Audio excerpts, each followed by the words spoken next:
Part of the idea is that I don't go into a great deal of detail about the guest speaker, and you've seen the CV for the last 6 months of our tonight's great speaker, and so Philip, I wonder how many people remember Philip Collins when we were World Affairs Digital, because he was one of our very early speakers that helped us through that difficult period. Anyone remember what he talked about? He can't remember either, so you're okay, don't worry. Yes, it was Britain Adrift on a Large Ocean, and it had sort of Brexity flavours to it at that time. And I've no idea what he's going to say tonight, but you can see on the screen what title he's chosen. Philip, wonderful to see you, in the flesh this time, not on a distant screen.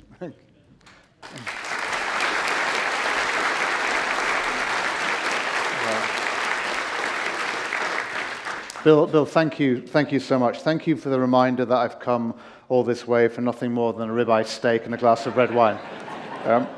Thank you, too, for the audience participation that you made people go through. My God, having to talk to strangers, people you don't know. I mean, we're English, for God's sake. Yes, my title, The State of British Politics, I suppose you could say that differently. You could say the state of British politics. In a way, that's what I'm going to talk about tonight. And as I was thinking about what I wanted to say, I was reminded of many years ago when I was a chief speechwriter to the then Prime Minister Tony Blair.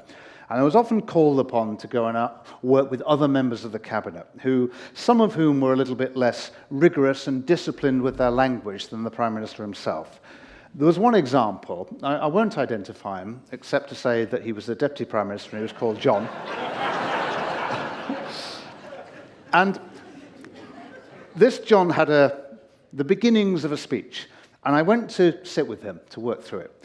And he gave me the text, and it must have been 12,000 words. It would have taken 2 hours to read this thing out. And I said, look, John, you've got to tame this a bit. What we've got to do is compress it, make sure we know what the main point is, and then when we've got that, then just tell the audience before you start how many points you're going to make. Then our audience knows where they are. And you know where you are within a speech, and you get a sense of the unfolding of an argument. So tell them how many points you're going to make. He said, well, thanks, that's great advice, I'll definitely do that. I left him to it. And in the morning, he stood up in a packed hall. He said, good morning, everybody. I have 117 points to make. And I swear I still remember the immortal words, and therefore 87thly, Now, I've only got 40 minutes, so I'm not going to make 117 points. I'm going to make 5 points. And I'm going to try and take you through where I think British politics is, both in the short term and in the long term, because I think the short-term squalls and trivialities of British politics actually have longer-term explanations. So I want to zoom back and try and explain why we've got to where we are. And then no doubt I'll raise all sorts of controversies, and no doubt there'll be things I don't mention that you want to ask me about. So please do. Nothing is off limits in the questions. And believe me, I fielded the question, what was Tony Blair like, thousands of times. I want to start with something strange that Kemi Badenoch said today. Now, that might not narrow it down all that much.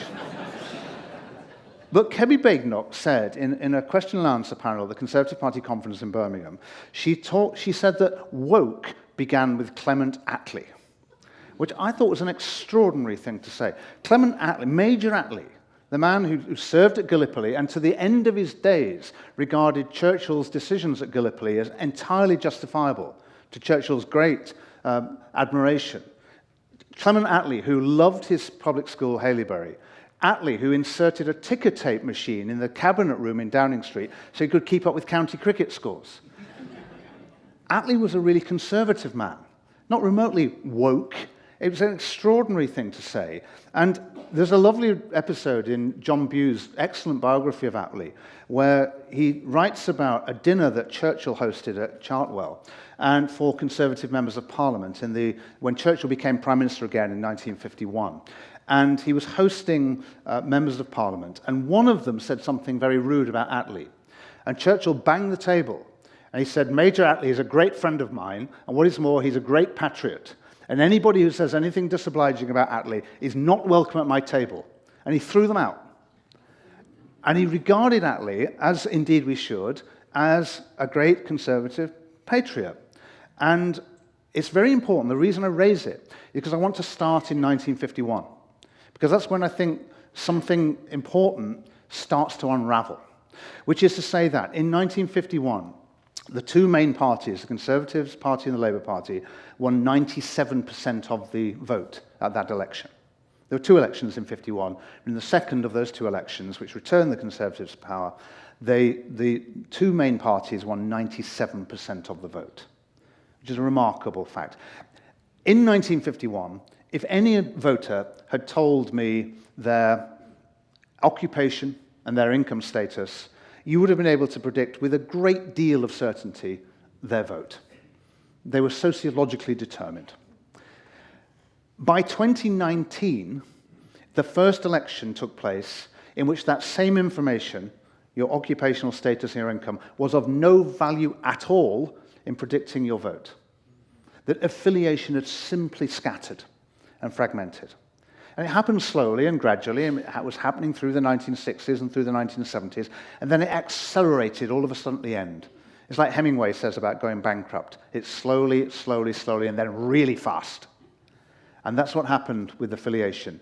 And the Brexit conundrum really helped to accelerate that change. And so we've therefore gone from a period in which politics was sociologically incredibly stable to one in which it's sociologically very, very fragmented and mixed and upset. As a consequence, the two parties, which are essentially established in order to feed that divide, a Conservative Party which had gone from being the merchants' party to being the party of the capitalist classes, and a Labour Party which had grown up in the earlier 20th century as the party of the emergent working class, who, after receiving the vote in 1918, replaced the Liberal Party as the main opposition party. They had clear purposes which were reflected in their philosophical credos. It was very clear what they stood for. The Conservative Party has always been a shifting philosophical exercise, and I'm going to come back to that, because my God, have we seen that over the last few years. But the two parties had distinct positions, distinct programs, which were rooted in the bedrock of support they had. And that made politics a relatively stable enterprise, because even when I was involved actively in politics with Tony Blair, Blair won more working class votes than any leader has ever won in this country. Because in a sense it was a bedrock vote. And the task of politics was to win the floating voters. It was, in a sense, to win the new members. Take the old members for granted and make a big fuss of the new members. That's politics in a way. That's what we're always doing. Can you win over people who haven't previously voted for you? Blair, of course, was a great harvester of new voters for the Labour Party, just as Thatcher before him was a great harvester of new voters for the Conservative Party. And politics in that sense was a relatively easy to understand enterprise in Britain. Not easy to do. Ronald Reagan said this brilliantly: politics is simple, just hard to do. And it was quite simple. And it's not simple now, it's different. Because that explanatory power of income and occupation has really declined. It's not there anymore. And I think the squalls of everyday politics are actually explained by these major changes. I think that's what we're seeing. There are two crises of purpose that the parties have: a sociological crisis and a philosophical crisis. And I think that lies behind what we see every day. So let's spin forward now to the general election. Let's bring us right up to date. We just had a general election that, in one sense, provided a very emphatic verdict. It got rid of the Conservative Party, as elections are meant to do, to impose a verdict of disapprobation on a government which has fallen out of favour, and therefore to hand the reins of power to the opposition. And it did do that. The standard mechanism of British politics was served. But it's a slightly strange victory, because the Labour Party won the third largest after Blair's 2 majorities, the third largest majority it has ever won in its history, but on a percentage of the vote that was just 33.7%. 33.7. Remember back 1951, 97% went to the two main parties. This last election, it was lower than 70%. The electorate has scattered. And to win a victory of such magnitude on a third of the vote, when only 60% of the people voted, really is a very thin mandate. It's really very shallow. Now, to some extent, as a political professional, I think, well, you win the victory, you win. Those are the rules, and you win according to those rules. But I have to say, as an analyst, there's something very worrying about that a party which has won 33% of the vote has 66% of the seats. I understand all the reasons why the electoral system has its virtues. Precisely because it exaggerates the victory, our political system, at its best, has a tendency to ensure that extremist parties find it hard to get through. That's the virtue of the electoral system we have. And it's a serious one. For those of us who, like me, have always been in favour of electoral reform, I do note that that is a virtue of the current system. I understand that is a real factor. But really, when we're getting to 33% of the vote and 66% of the seats, then the disparity between the will of the people and the outcome is really very, very severe. It's by a distance the largest that's ever been. So something very peculiar happened there. And it's in part because the Conservative Party simply scattered. The Conservative Party has never polled lower than it did under Rishi Sunak. An extraordinary decision, I have to say, to call an election when he had no need to. Absolutely astonishing idea that he did do that. Whilst it is very probable that nothing would have turned up to make it better for him, it's always possible. And any serious political operator would think, well, not only is it possible that something might turn up, Mr. McCorber-like, but it's my job to make something turn up. And I'm going to do things that make things different. I think Sunak just gave up. And he just handed the election to the Labour Party, which had quite consciously and deliberately decided to arrive at the general election having said virtually nothing. It's a direct and deliberate political strategy. And there were lots of people who said, you can't win if you say nothing. And I thought all along, that's not true. It's obviously not true, because it's a two-horse race. And if one horse is lame, the other horse will win. You don't have to say anything to win if your opponents are hopeless. However, if you arrive at victory having said nothing, it does have its consequences, which is that then you don't have a mandate for government. Worse than that, you don't know what you want to do in government.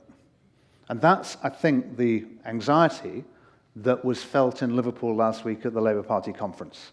It was a strangely downbeat occasion. For a party that just won an emphatic victory, it was an occasion full of trepidation.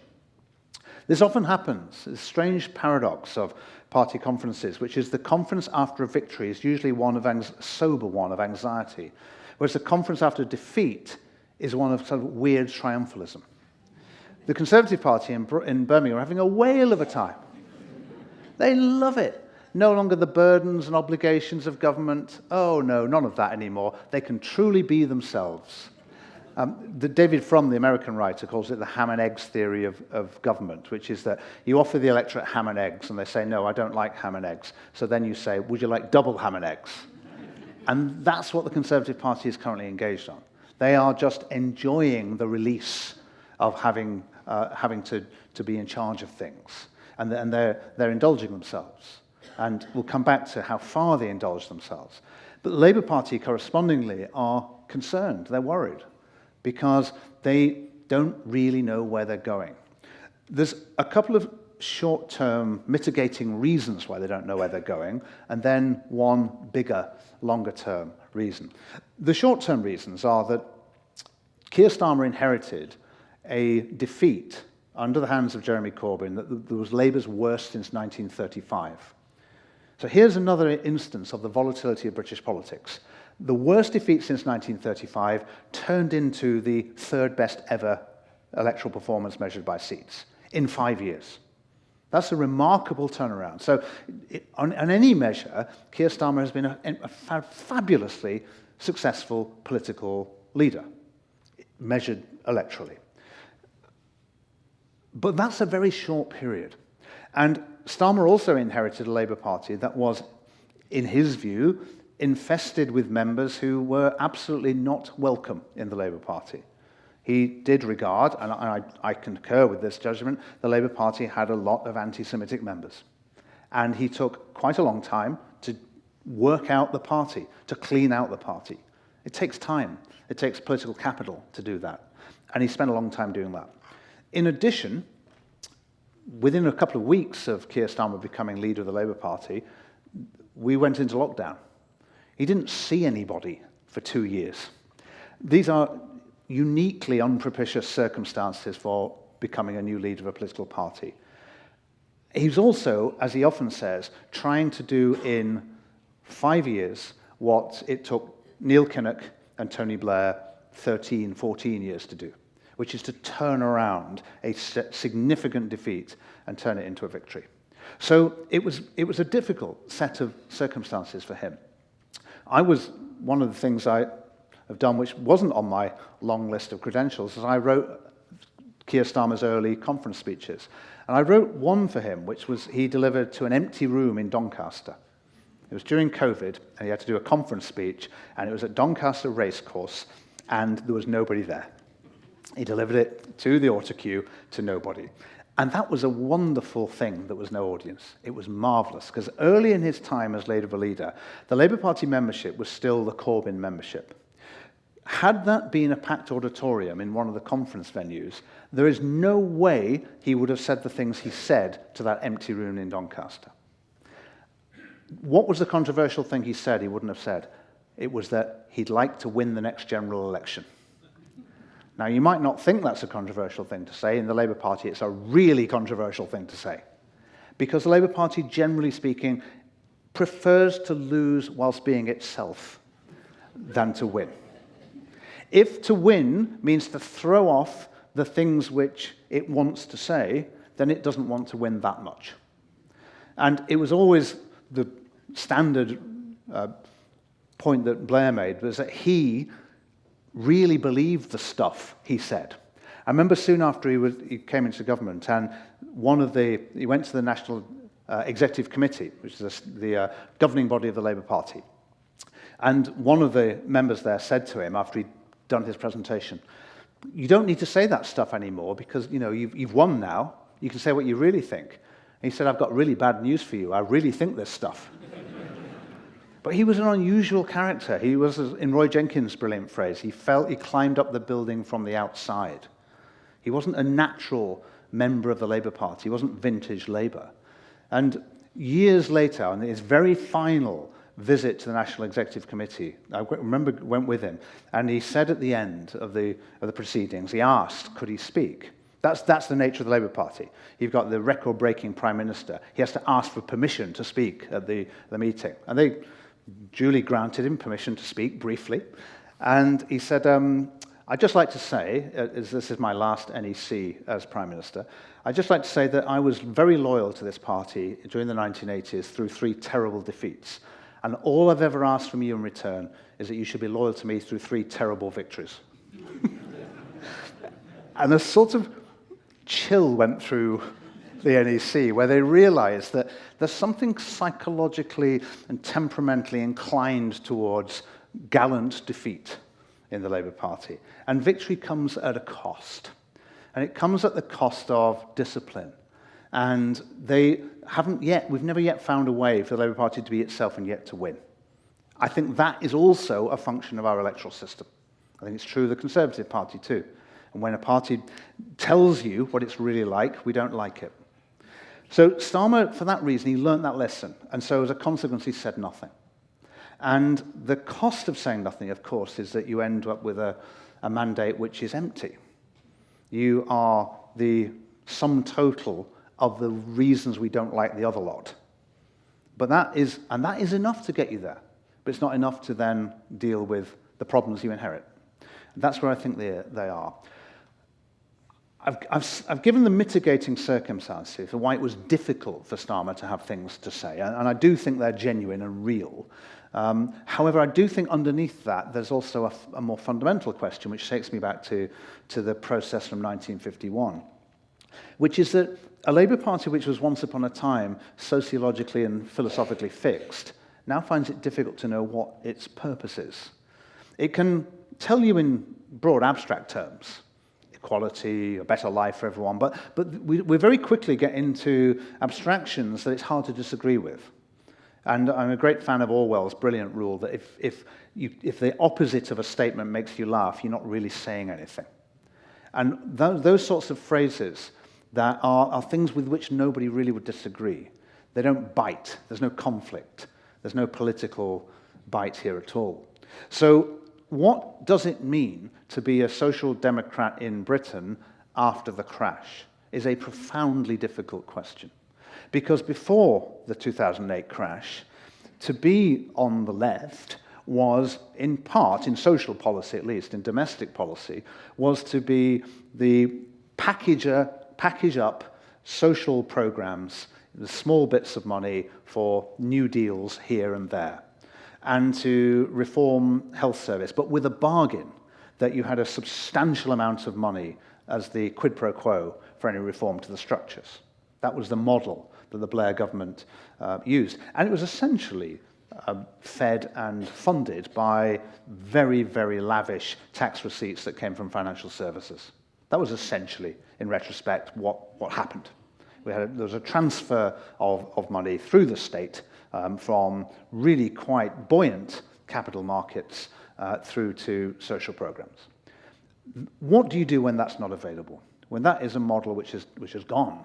Because, and we can get into this later, with the responsibility and culpability of governments for the regulatory failures of markets. But what do you do when that's no longer possible because tax receipts are not so buoyant and you haven't got that kind of money? What do you do? What does it mean to be on the left? And I don't think anyone's quite answered that question. And so I do think underneath it there's a really rather fundamental problem at the moment. In one of the other jobs that Bill didn't list, I once upon a time had, I used to be briefly an investment banker. And on my very first day at HSBC James Capel as the equity strategist, I walked onto the trading floor and expecting a nice quiet day, signing the forms for HR and being shown where the loos were and things like that. And I went straight onto the trading floor because the Bank of England had just been made independent. And I had to tell the salespeople on the floor what that meant for gilt yields. And it was a government that began with a real bang because they knew what they wanted to do.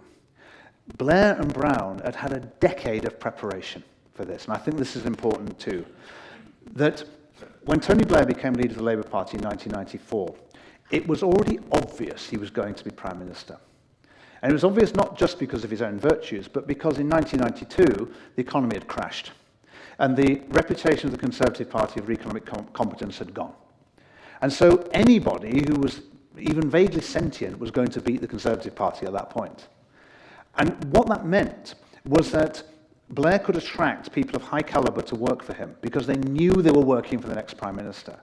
It meant the Labour Party attracted a lot of money because that money followed the fact that they knew this was going to be the government. That has only recently been true for Starmer. So Starmer arrives in government with a calibre of people not as high as it needs to be, experience very low. And that is a mitigating fact as well.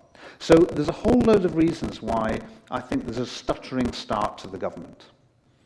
But I concede it is a stuttering start.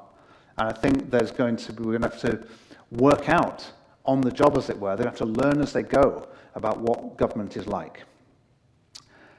I want to say a few words before I close up about the Conservative Party. Now, I never have been a member of the Conservative Party, and I've worked for the Labour Party, and obviously that's my side. But I'm not, in a sense, quite the partisan that makes me sound, because I come from a family of working class Tories from a Lancashire mill town. We were a very conservative family. And my very first job, my big break in politics, came when I got a job for Frank Field, the great and sadly departed Member of Parliament for Birkenhead. Frank was at that time, 1989, on the General Synod of the Church of England. And I went to see him. I barely knew who he was. And I went to see him, I got this interview, and there were two tasks you had to do to get a job with Frank.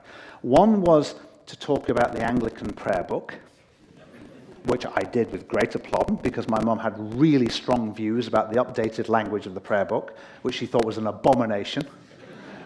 And I said this to Frank, and he nodded furiously. I thought, I've got this job here. The second task was to write a speech defending Margaret Thatcher. Very clever thing to do, because in 1989, any self-respecting, firebrand 21-year-old left-winger should have hated Margaret Thatcher with a passion. But my parents really liked Margaret Thatcher.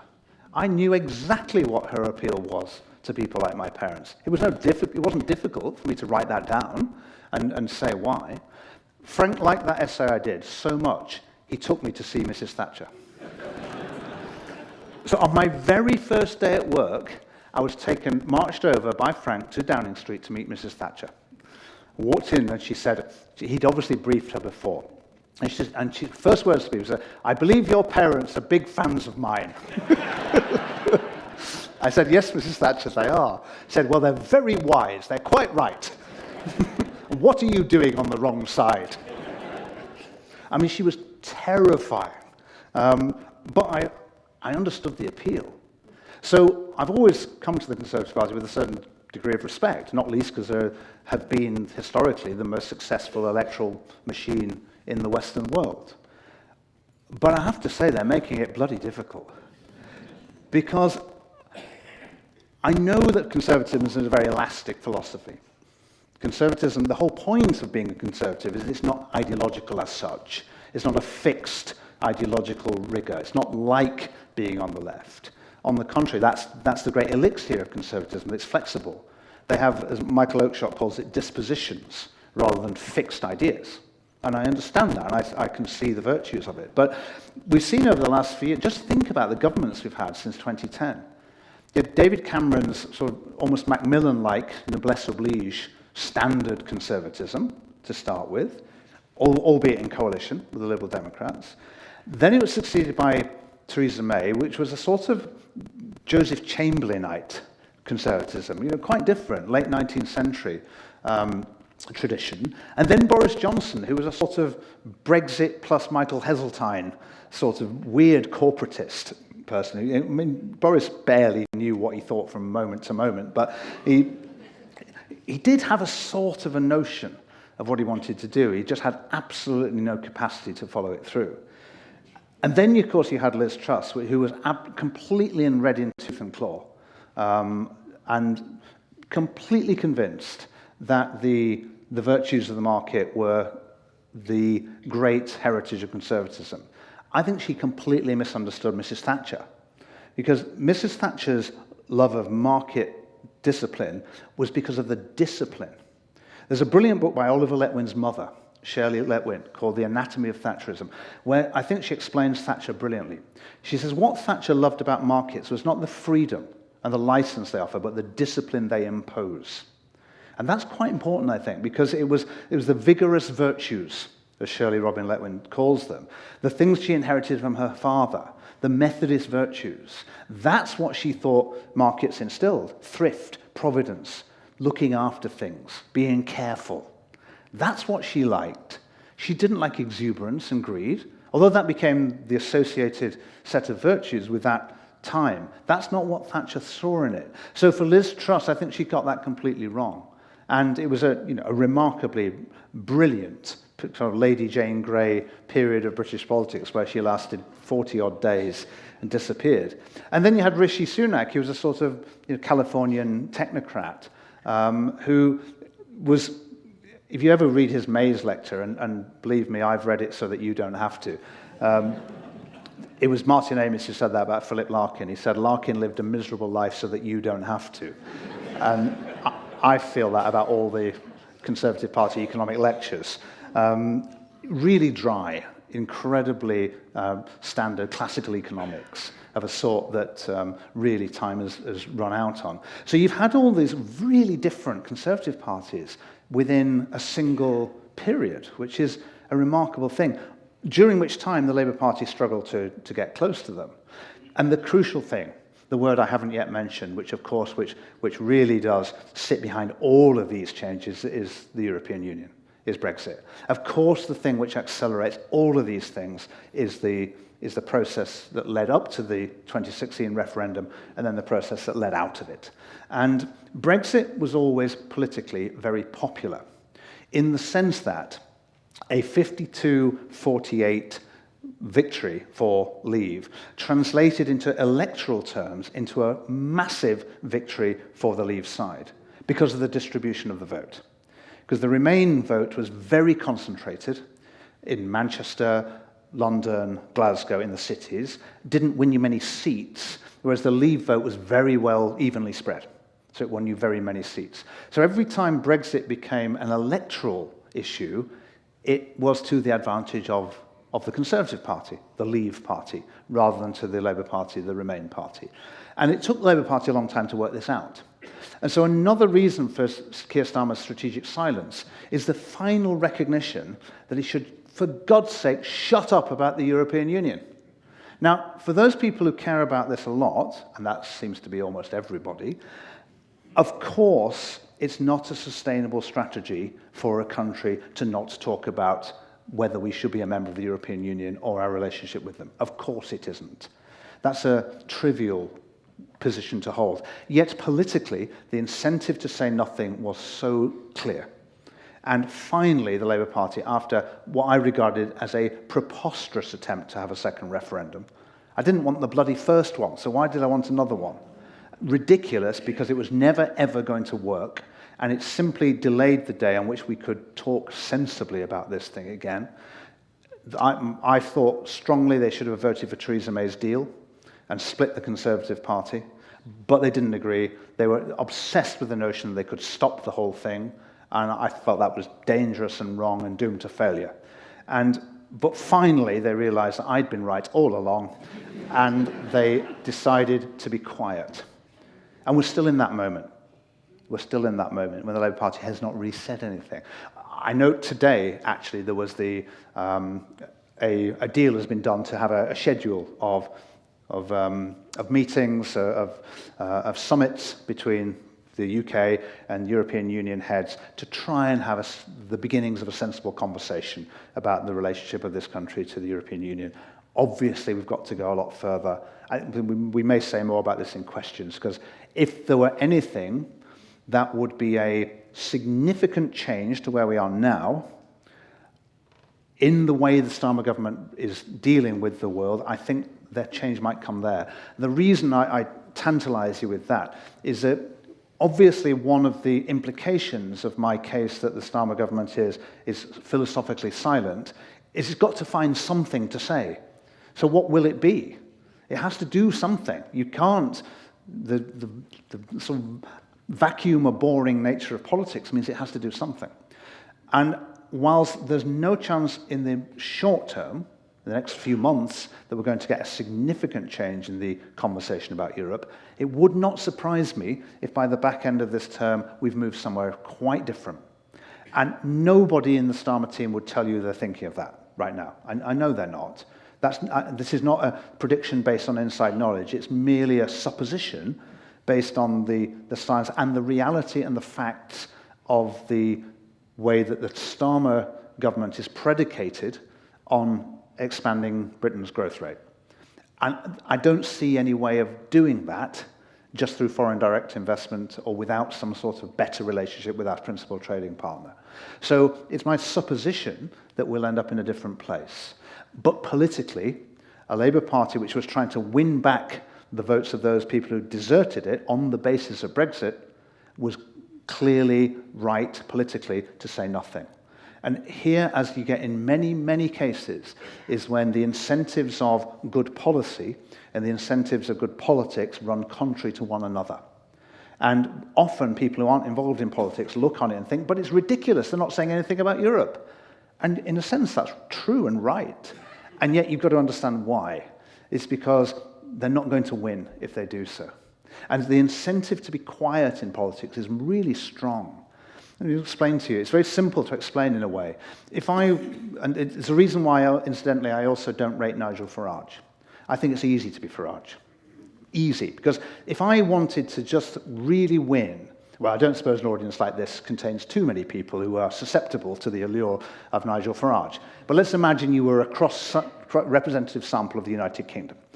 And at that point, it would be quite easy for me to win over 10% of you. I could say something really candid, really straight, really to the point. I could tell it like it is on some egregious topic like immigration. And 10% of you would think, yes, that guy, he knows what's what. The other 90% would think that guy's a lunatic. But I don't care. I'm only pitching for 10%. If you're a politician who's pitching for 40%, you can't do that. Your incentive is to be murkier, to be less clear. Even if I split you half and half, and I say something really clear, I believe A but not B. Well, all the people who believe A are with me, and all the people who believe B are not with me. I've got an incentive to say C, which is something a little bit like A, but a bit like B as well, where the people who think A think, oh, I think he means A, and the people who think B think he might think B. And then I might get 57% of you, and that's better, because it's more. So there is an inbuilt incentive in politics to be, and particularly in the system we have, to be a little bit murky. And obviously that's, again, something which works as an electoral strategy. It doesn't work in government, which is the act of making choices, where you have to do something rather than not. So that's where I think they've got to, and the European question is one place where it will bite, where it has to be resolved. The Conservative Party, meanwhile, is kidding itself that it's quite close to coming back to power. And they are going through an audition this week for their new leader. And again, I watched those speeches so that you don't have to. And I have to say, somewhat to my surprise, there was one very clear winner, at least technically, on the basis of their speeches. I mean, I make no comment on the correct politics, but actually that's not true. I will make a comment on the correct politics, because I happen to think the person who gave the best speech also has the best politics, which is, say, James Cleverly. I think if the Conservatives choose Cleverly, then they will indeed choose Cleverly, because what he did was, firstly, he was just warm and optimistic.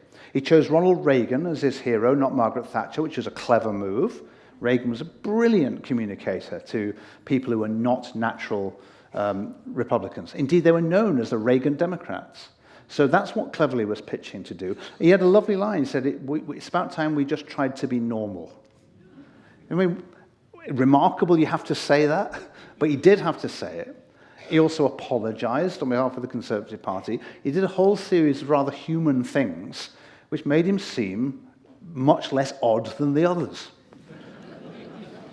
And I have to say, in a being odd competition, Kemi Badenoch is a pretty strong candidate. Robert Jenrick looked like someone scripted by Armando Iannucci to be a sort of caricature of the worst Conservative candidate you can ever imagine. And Tom Tugendhat seemed nice but wet. I don't mean wet in a political sense either. I mean it much more insultingly than that. But Cleverly, who I have not regarded as a major political figure and still don't, but he came across as someone who at least would place the Conservative Party in the right position to be a critical response to Keir Starmer. There's a big danger, though, in this, and the danger is this, that last time the Conservative Party chose the best candidate after having just lost an election was in 1997. It chose William Hague. Now, William Hague was the best candidate, but he wasn't really ready for it. He also inherited a totally unwinnable position. So what they then did, having blamed William Hague for losing an election that wasn't winnable, they then went to Ian Duncan Smith. So the risk is that you go sensible first and then you go full-fledged, complete lunatic afterwards. That's what the Labour Party did, of course, with first you go Ed Miliband, you get a taste for left-wing politics, and you go to Jeremy Corbyn. So there's a risk the Conservative Party does do that. And there's a sort of temptation in a way, if you think that going to the right is a bad idea, there's a temptation to get it out of the way early. But you should never, ever yield to that temptation in politics because you don't know what's going to happen. You don't know where you're going to be. You don't know how quickly the Starmer government will unravel. You just need to be ready. You need to elect the best person and try your best to come back to a position where you're a serious contender for power. I'm nearly coming to the end of my allotted time, and I promised Bill I wouldn't do a not Prescott. Well, why am I identifying him? I wouldn't go over with 117 points. So let me conclude. I think we're trying to do something in Britain which is a unique political experiment, which is that we are trying to govern a country which is going through two massive revolutions at the same time.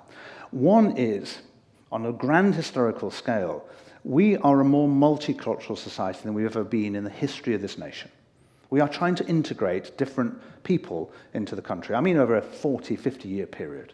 That's been, to my mind, a largely successful endeavour as well. I think it's perfectly true to say Britain is the most successful multicultural nation in the world, and at the same time, not very successful at it.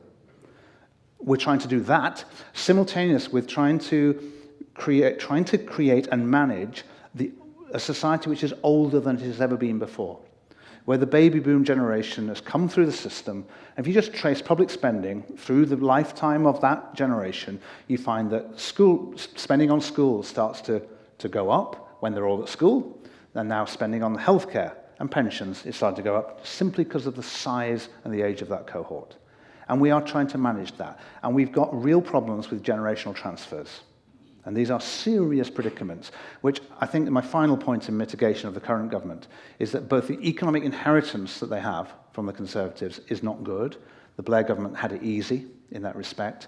And the scale of the problems that they have before them are greater than they were before. In part because over 50 years, 60, 70 years since 1951, governments have progressively done the easy things, and we're left with the hard things.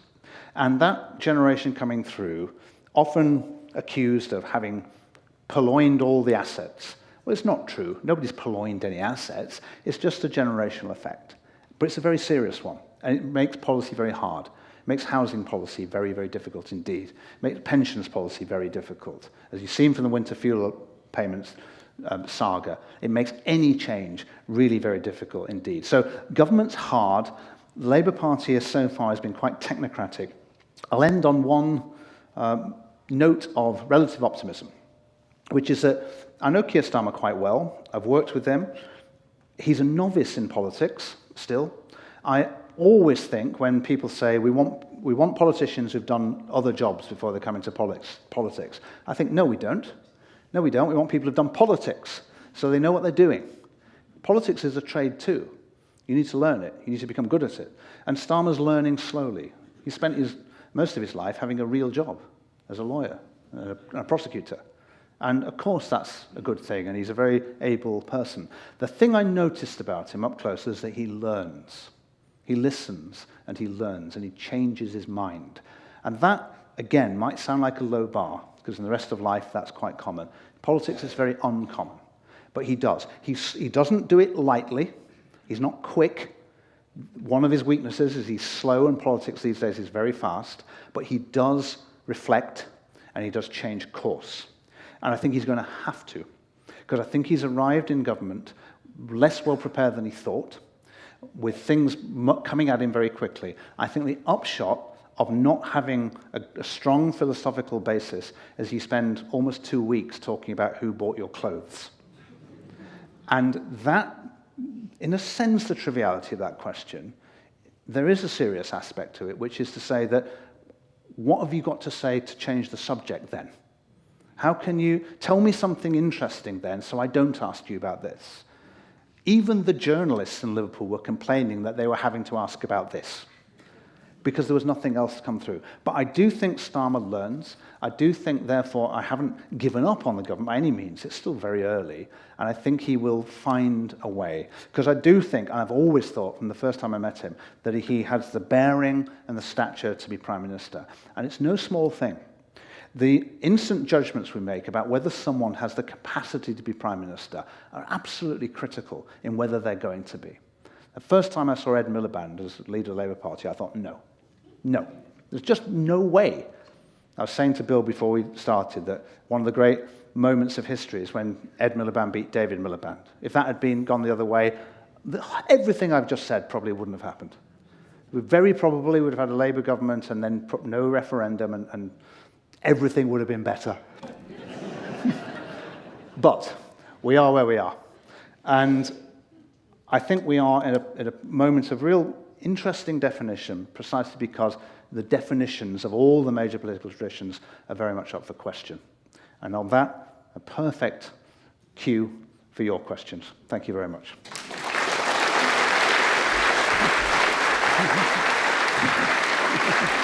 Thank you.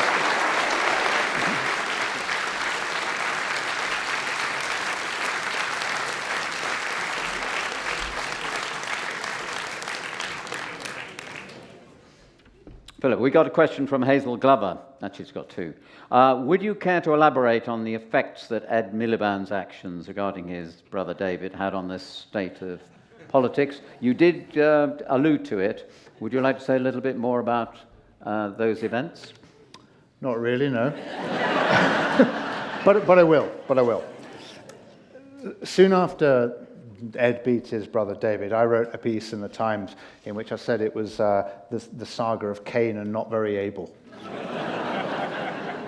And as you can imagine, Ed's not really spoken to me much since then. I was not one of those people who felt Ed had no right to stand for that position. My wife, who comes from an Indian family, very strongly took the view of primogeniture, that the elder brother takes precedence. I don't think that. I never did. So I felt they should have sorted it out between the two of them long before. As my good friend and colleague Danny Finkelstein said to me, if I ever stand to be leader of the Labour Party, I'm going to make damn sure my brother's on my side from the beginning. So I don't blame Ed for standing. I think David should have sorted that out. My objection to Ed standing was political, which is to say I felt that he would place the Labour Party in a position just to the left of where the victory post is. And that's what he did do. And David, I think, just had I mentioned before about Starmer having the stature and the bearing of a Prime Minister. I think David Miliband had that. And I think Ed Miliband didn't. And I don't know what it is exactly. I'm not sure I could define precisely what I mean by that, other than that I think it to be true. And I think it's important. And I happen to know, because I wrote the speech that David would have delivered had he won. I've literally done a whole Radio 4 program about that speech, about speeches that were never delivered. The others were a bit more substantial, like the moon landings. If that had gone wrong, there was a speech ready.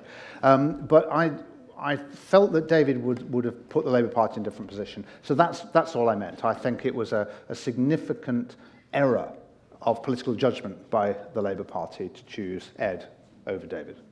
Sticking with parties, we'll switch to James Sharman's question. Has your opinion of James Cleverly changed following his remark of weak after the Chagos Islands decision by Keir Starmer? Would you like to illuminate people as to, are we aware of his decision? Yeah.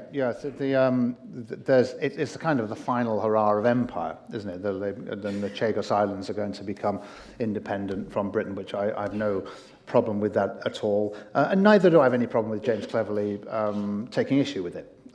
It's absolutely perfectly fine as a former Foreign Secretary to take the other side of that argument. And it's a relatively good political insult, I think, to call your opponents weak. So I don't have any problem with that, and I certainly won't change my mind on him on account of that. In fact, I've just changed my mind towards being favourable to him in the last couple of days. So it'd be a bit quick of me to have changed back again. Amy Dixie, maybe this is because the name didn't get mentioned, but she's wondering, why is Angela Rayner Deputy Prime Minister, and how long will she last?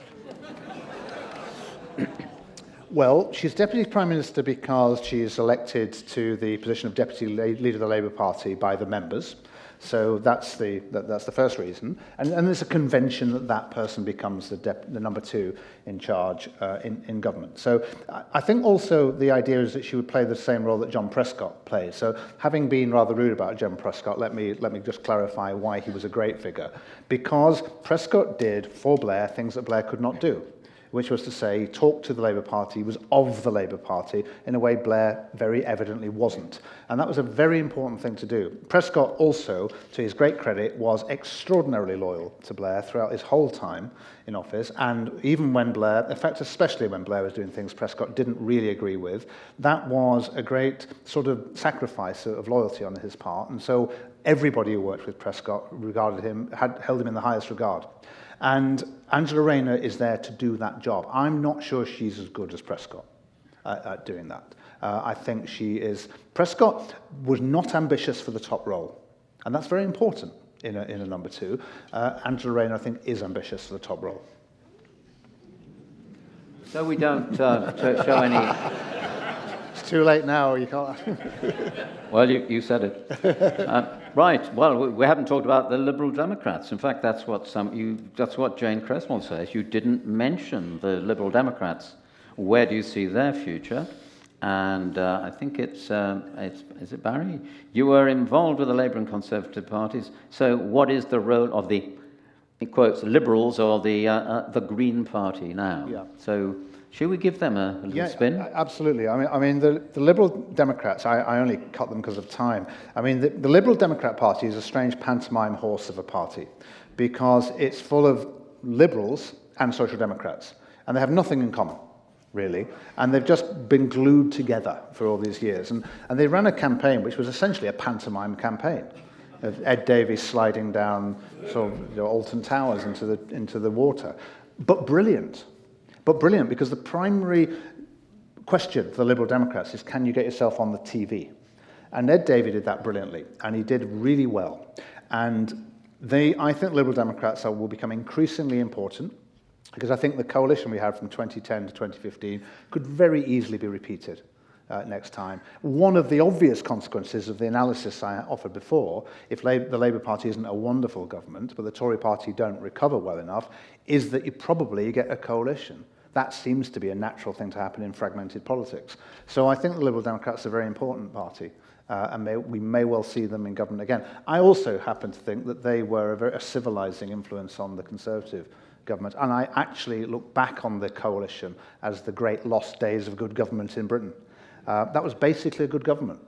Not everything about it I liked, but it was a solid, sound government that got things done.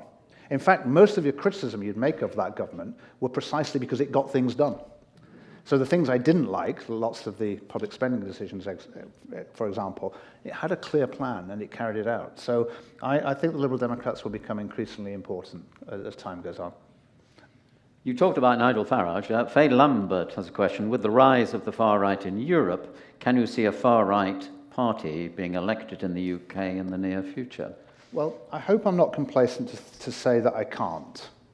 I probably would have said that more emphatically and more confidently 3 or 4 years ago than I do now, but I don't think so. One of the virtues, I think, of the Conservative Party and of the Labour Party is that it contains the extremists. And I mean contains in both senses, in that they are members of the party on the left wing of the Labour Party and the right wing of the Tory Party, and thereby they are contained, because they don't come to power on their own. And it is one of the virtues of our electoral system that it doesn't make sense, if you're a right-wing group, to form your own party. It makes sense to try and infiltrate the Conservative Party. And the Conservative Party has historically contained them. Now, the risk, of course, is that the Conservative Party, like the Republicans of the United States, ceases to play that function. and it allows itself to be taken over by those people. And whilst I don't think Kemi Badenoch and Robert Jenrick are far right at all, I don't think that, they're not, but they are gesturing to a kind of populism and conspiracy theories which I think are dangerous, and I think they should stop it. And that's why I think Cleverly and Tugendhat at least are playing mainstream politics, and I think that's perfectly reasonable. And a country needs a serious Conservative Party. Countries that don't have serious Conservative parties are very, very unstable politically. And one of the virtues of Britain, and one of the reasons why we're ever economically successful, is that we have a stable rule of law and relatively boring politics. And I want our politics to be really boring again. And I think we've got just the man for the job.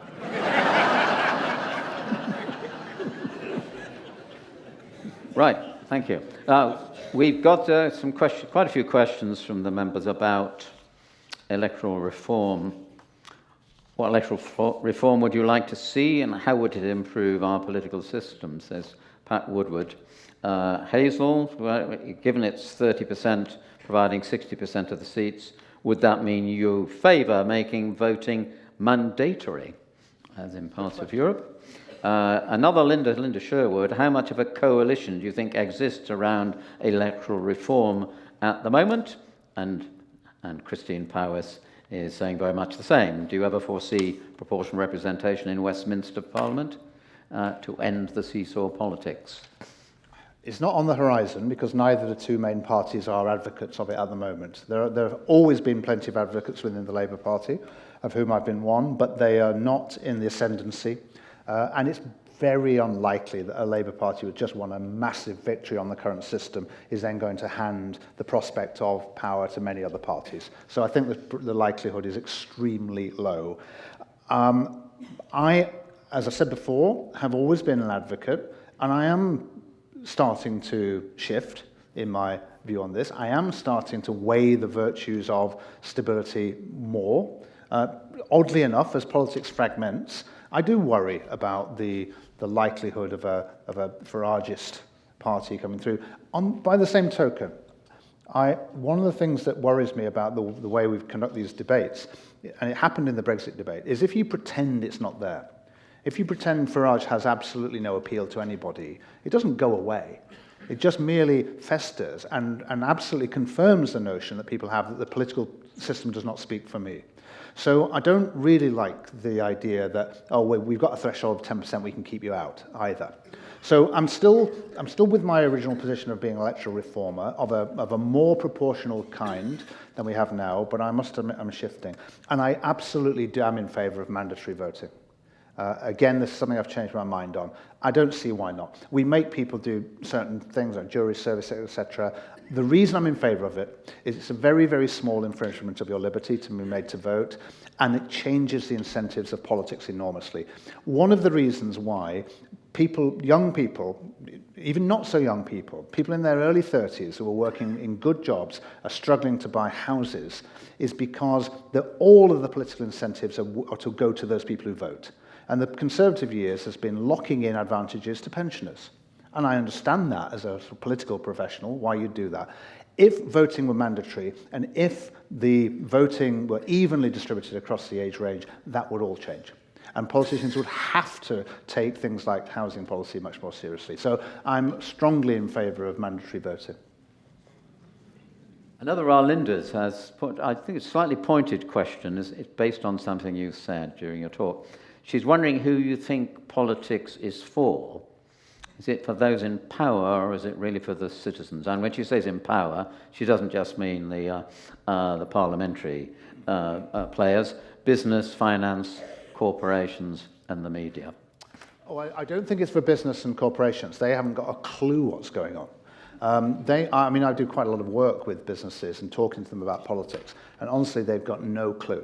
They don't know what they're talking about. They're very confident that they know what's going on, but they don't. So politics is the accusation that politics is for politicians has some truth to it. There are parts of politics which are a closed shop and are fun for people who are involved in it. I think political campaigns are largely like this. I don't think political campaigns make much difference because most elections are settled long before the campaign starts, and the campaign is just for the sheer joy of people going round and playing politics. So there's definitely aspects to it, which is that. But here's the big question, isn't it? That where all across the world, as democracies decline in their favourability, this is why. It's because we have ceased to provide benefits. Democracy has two virtues. One is that it provides representation. In some small way, your voice can be heard, albeit very small in a large country, but in some way you have agency. And the second way is that democratic process produces benefits.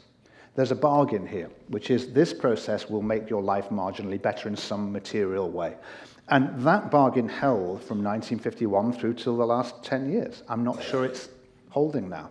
So when politics isn't for the electorate and people don't feel any benefits, then it washes back on the system. So it's not a trivial point to say that politics is a little bit for the politicians. It's a serious critique of what's going wrong.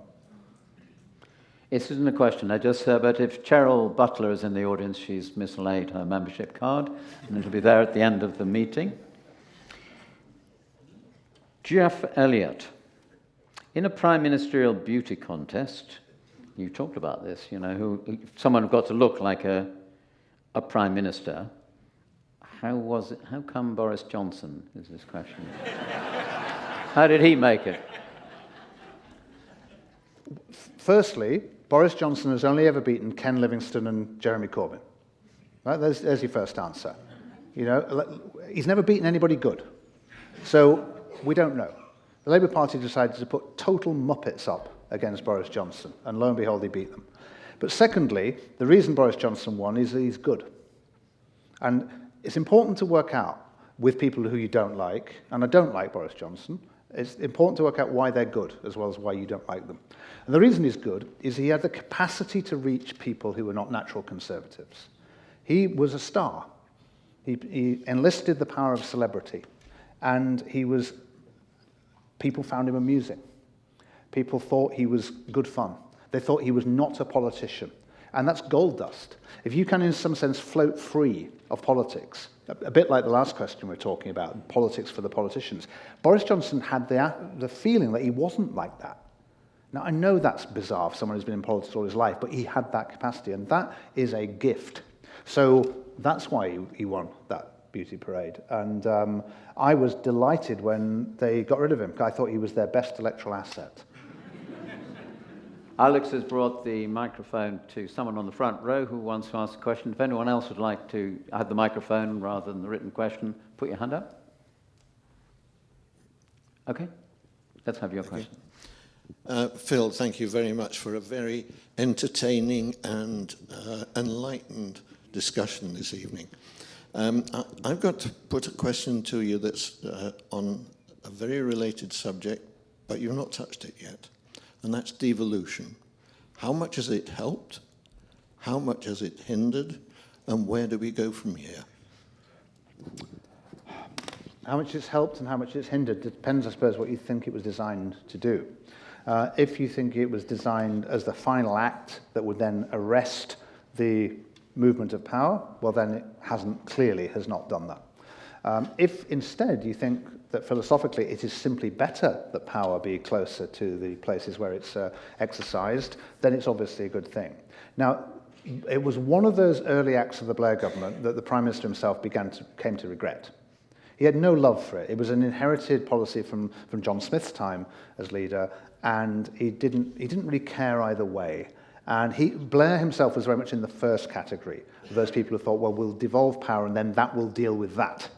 Clearly, that's not been the case. However, I think that for the moment, the question of independence in Scotland has not gone away, but it's gone into abeyance. Because with the decline of the person who was, until she sort of fell on harder times, the best politician in Britain, which is Nicola Sturgeon, who was a remarkable politician. And the SNP for a long time was able to do this remarkable trick of being both the government and the opposition at the same time. They were the government in Scotland, but they were the opposition in Britain. And so they could act, they had all the power of action, and also they had the power of grievance, because they could always say, oh, but we can't do this because those awful people in Westminster. And they found the Conservative government very hospitable for that.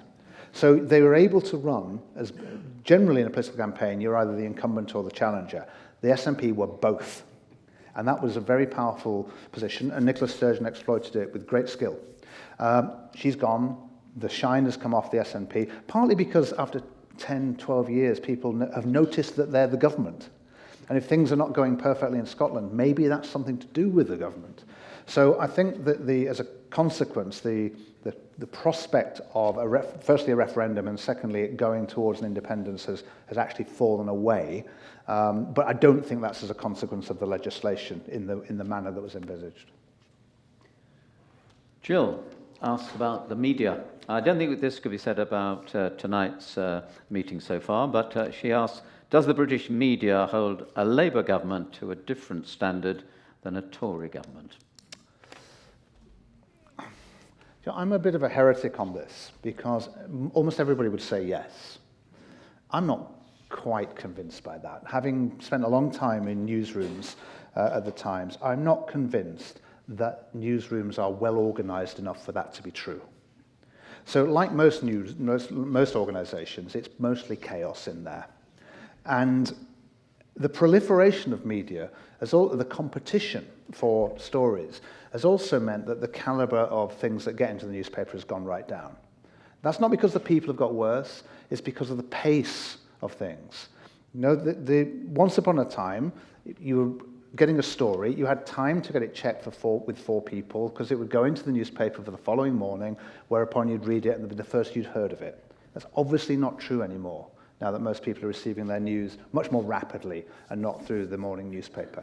So as a consequence, the requirement to be first, to get online straight away, is really, really severe. I think that's much more important than the supposed bias between the two sides. Now, everybody else in the Labour Party would not give you that answer. They'd say, absolutely, those bastards are out to get us.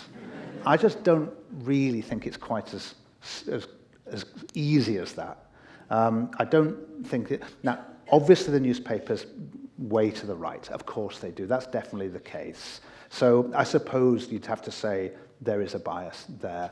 But with a good leader, with a good party, it's not impossible to win. So it's always a little bit like the fish complaining about the water.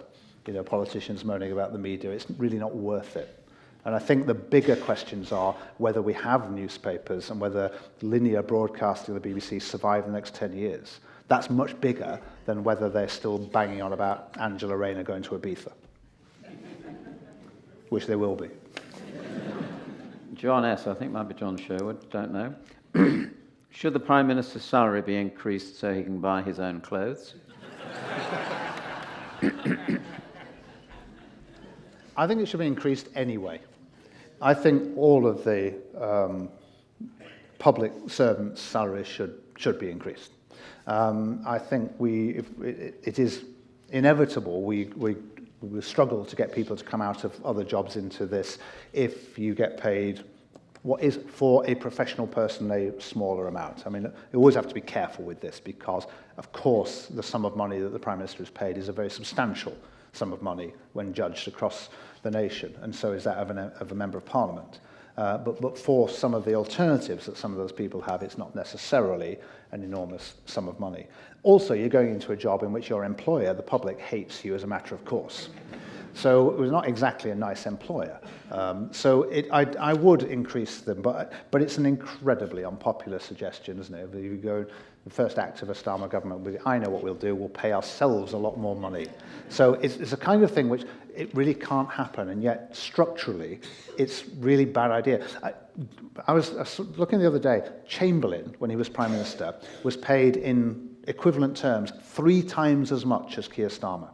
So the salary of the Prime Minister has collapsed over time because we just haven't allowed it to keep pace with inflation because we've gradually decided they're all scoundrels. Julie would probably say that we haven't had the big question yet. She says the big question is, what does the budget hold for us? Yeah, it is the big question. It really is. And I think the relative poverty of last week's Labour Party conference was in part because everything's been pushed into the budget. The budget and the investment summit on the 30th of October are the two big events. And it's all Rishi Sunak's fault, this, because nobody expected to have a Labour Party conference the other side of a general election. They thought either the conference would be the last hurrah before the election, or it would be cancelled because of the election.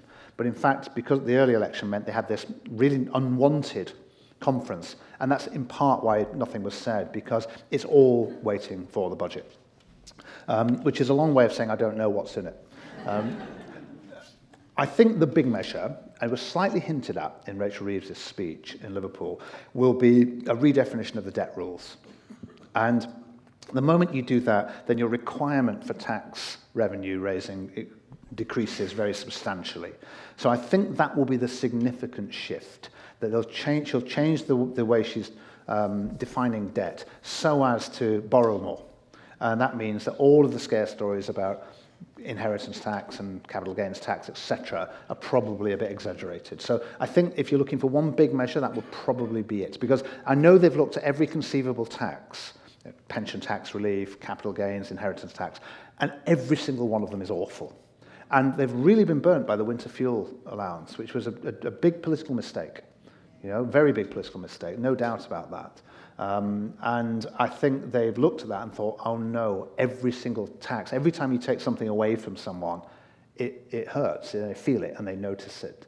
So I think a redefinition of the rules will be the main item in the budget. Terry O'Neill's going to put you on the spot because you quite rightly said the current cabinet are by circumstances thin on experience. Do you identify a rising star, and what difference might they make? Well, within the cabinet, the most adept politician, but also, and I think partly because of this, the most courageous in policy terms, is Wes Streeting, the Health Secretary. Wes is interested in policy in a way lots of them are not. Lots of them are interested in politics. And I think Wes understands that he will rise or not on the basis of what he does as Health Secretary. And so I'd say he's the one to watch.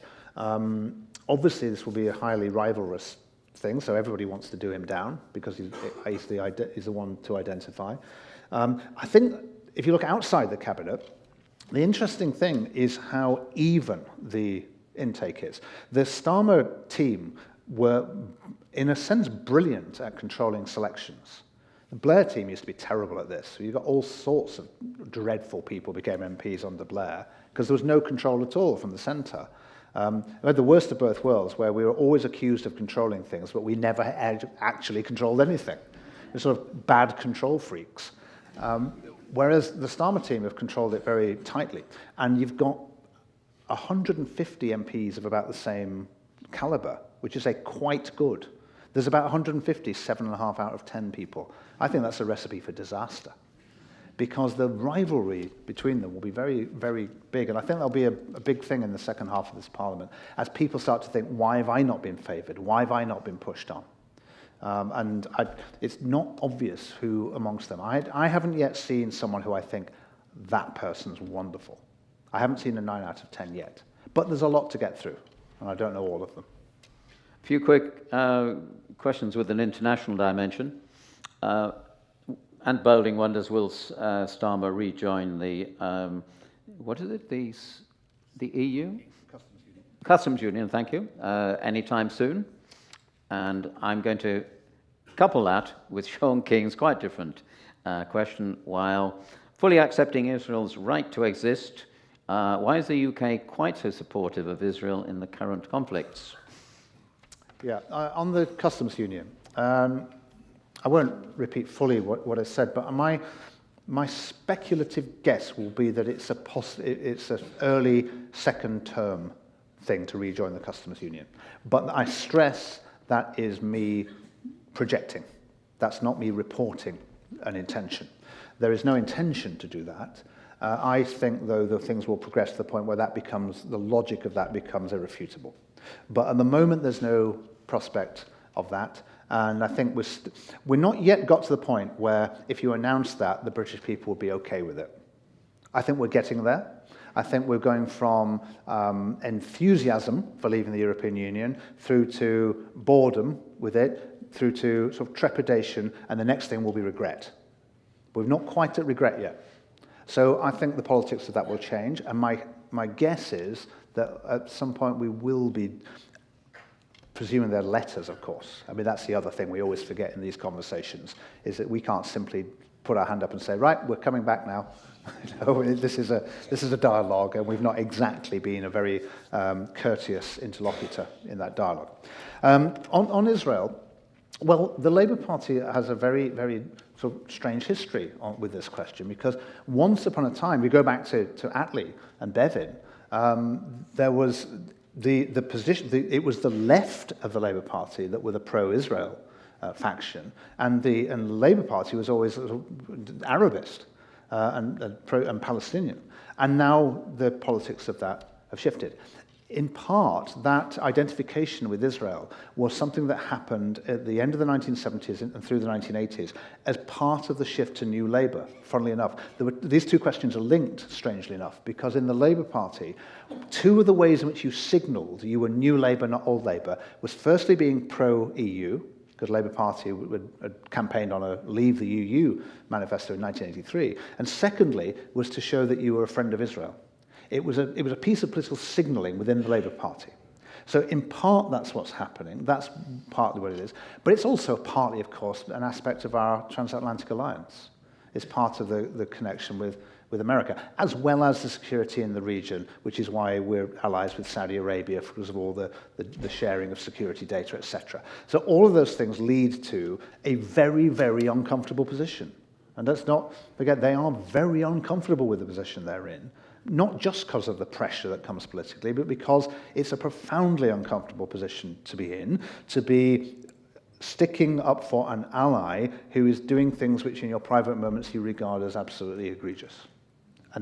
So I think they're in a very difficult situation at the moment, and politics isn't like Hugh Grant in Love Actually, where you simply tell the Americans to get lost.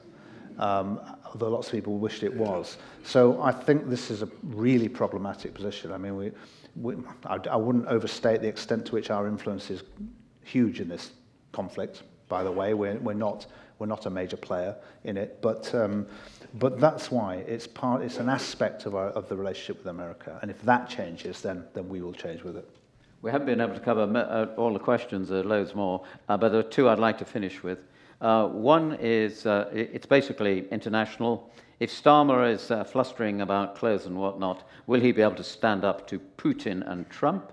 And Alistair Duncan, given the floundering state of British politics, how do you think it'll cope with the outcome of the US election? Will the special relationship survive? Shall we touch on that? Yes. I mean, this is obviously the big question of this autumn, is the American election. I think if there's a Trump victory, yes, the relationship will survive. I think Starmer is a highly professional person who understands that he still believes that Britain's interest is best in that alliance, and therefore he will do what he needs to do to uphold it. Of course, that makes it more difficult if Trump is the holder of that office rather than Kamala Harris. But I think it will survive. The real severe strains, of course, will come with Trump's policy. I mean, Trump's policy with respect to Israel is sort of moves it rapidly in one direction, and his policy with respect to Putin moves it rapidly in the other direction. So there will be severe policy strains, I think. We've had those before. You know, Harold Wilson keeping us out of Vietnam. We've had strains before, but it will undoubtedly be difficult if Trump. Though I have to say, Keir Starmer's relationship with Trump is the least of our worries if Trump becomes president of the United States. You know, the problem with that is Trump becoming president of the United States. With respect to Putin, that strikes me as a sort of stalemate. And again, I think we're in a rhetorical moment where they're sort of repeating the sort of bromides of British foreign policy, but I don't think anybody in there, David Lammy, has any notion really of how that is going to move on. That strikes me as a conflict which inevitably will lead to a conversation at some point. But until both sides are ready for that conversation, it can't happen. So I think that we're stuck. In a sense, they're both incredibly violent and destructive stalemates. these conflicts, which is the most difficult thing of all, until you get two sides to an argument, two sides so ready to talk. This is what happened with Northern Ireland. It was not solvable until eventually both sides realized there was no military victory to be won, and that in the end a conversation had to happen. I don't think we're there in either case. Forgive me, I wonder whether the question's also asking whether a Starmer government will be as strong in support of Ukraine as the government it has succeeded. I think it will be. I think it will be. I think this is the one point of continuity between Boris Johnson's time as Prime Minister and where we are now. I don't think there'll be any change in foreign policy as a result of it. I mean, I think Trump will be difficult because he might accelerate those conflicts. But that doesn't mean to say that British foreign policy will change substantively, because I don't think it will. And let's finish. There's several people have asked this question in different form of words. It's slightly plaintive. Why are there no statesmen anymore?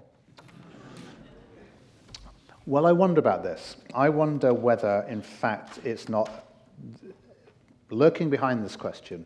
Maybe is the thought that politics is harder than it used to be, rather than that the people doing politics are worse than they were. Because it's not as if we're recruiting from a different group. We're not. We're still recruiting from the same cohort of people that we were. We sent people to be educated in PPE at Oxford, and then we made one of them Prime Minister. Well, we're still doing that. Is it really true that David Cameron is somehow worse than Harold Macmillan? Really? It's very unlikely, isn't it? Human beings haven't got more stupid, even though it looks like they have sometimes. But I don't really think that's quite the thing. Partly there's a nostalgia for things that have gone past. You know, statesman is someone who was once upon a time really unpopular. But partly I think it's also that politics is just more difficult. That the really hard things have been done, and what we've got now are really, really tough things. And it's got quicker and faster. So I would cut them a bit of slack. I don't think it's true either that once upon a time we had statesmen and now we've got professional politicians. That's a strange thing to say anyway. Once upon a time we had amateurs and now we've got professionals, and that was better. We always had professional politicians. You go and look at the Labour party I was referring to, Attlee and Bevin, etc. Those people were in politics all their lives. Dennis Healey was in politics all his life, so was Roy Jenkins. The big difference with that generation and this generation is the war. So those people had war service. You know, I started by referring to Major Attlee. That's incredibly powerful emotional resonance of Major Attlee at Gallipoli. He served his country. The same was true of Dennis Healey at Anzio, Roy Jenkins, albeit at Bletchley Park. He wasn't the sort of person who saw action. There wasn't enough claret out there on the front.